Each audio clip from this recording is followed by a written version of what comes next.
All right, Judith. Good morning. I'm with you once more on Facebook.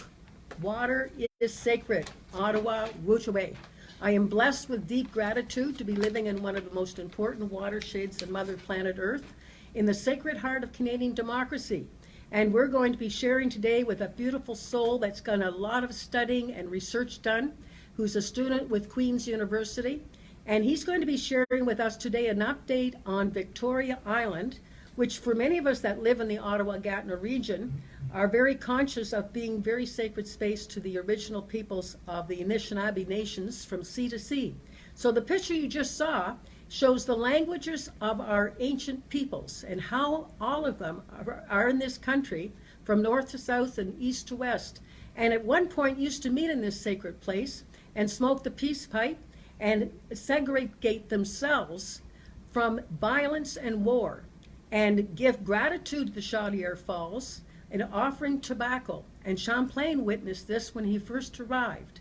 And what we're beginning to understand is the significance of spirituality and the path of materialism that is helping humanity to understand we're at a time of working with nature in a new ecology of economy.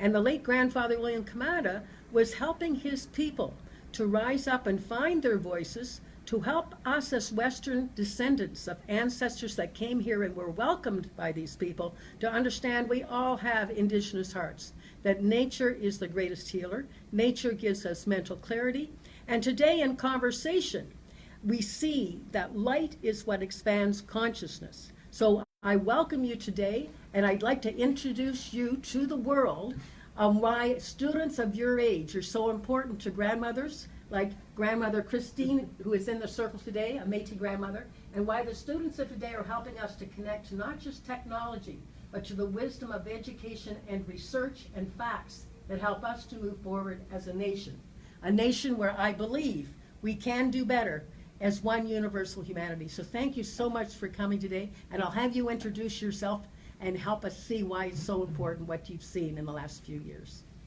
Sure. Well, my name's Paul. I'm a PhD candidate in the Department of Geography and Planning at Queen's University.